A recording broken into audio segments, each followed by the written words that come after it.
Brussels has published plans to tackle the threat of a medicines shortage in Northern Ireland by bending the EU's own laws to protect supplies. In a non-paper published today by the European Commission, Eurocrats set out plans to ease restrictions on drugs between shipped from mainland Britain to the region.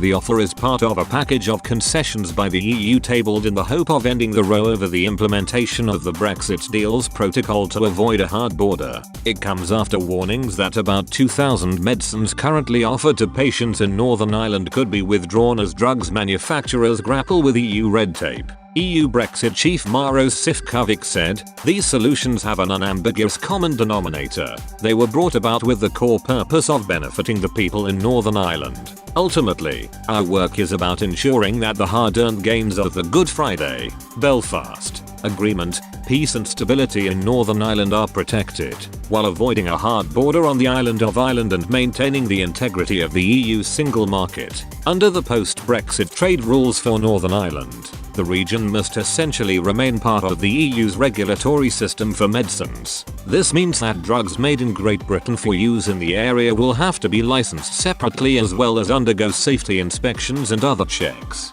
There is currently a grace period in place to give manufacturers, suppliers and the NHS time to prepare for the changes, but the measure expires in December. The Commission has now set out proposals to tweak its own rules for imports of medicines into the bloc to stop potential shortages next year. As part of a proposed solution, Brussels says many of the controls on medicines made in Great Britain for use in Northern Ireland will be allowed to be authorised in the UK. Regulatory compliance functions may exceptionally be located in UKGB, in respect of medicines covered by any national authorisations issued by the UK authorities in respect of NI. The Commission non-paper states, Eurocrats have slapped on several conditions that UK authorities must follow as the price for the concession. These include Downing Street signing up to relevant union legislation on medicines and labelling the drugs to demonstrate they cannot be legally sold anywhere else in the EU. Britain must also ramp up its enhanced enforcement in Northern Ireland to prevent that the medicines concerned are further distributed in the EU internal market. The Commission sees this as a major concession in the row over the implementation of the Brexit divorce deal's Northern Ireland Protocol.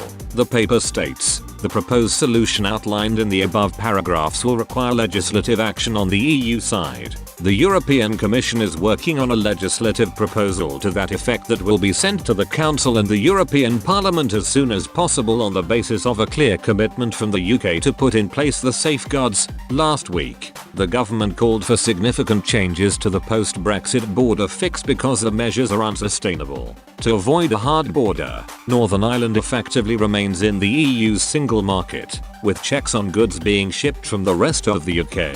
This has sparked concerns in unionist communities that an Irish sea border has cut them off from mainland Britain, but the EU has rejected Prime Minister Boris Johnson's pitch to work with the UK to rewrite the protocol to eliminate the trading issues. After a phone call with Mr. Johnson, Commission President Ursula von der Leyen said, the EU will continue to be creative and flexible within the protocol framework, but we will not renegotiate. We must jointly ensure stability and predictability in Northern Ireland. The EU has also published another non-paper on its proposals to relax checks on guide and other types of assistance dogs crossing between Great Britain and Northern Ireland, as well as the retagging of cattle, sheep and goats for similar movements.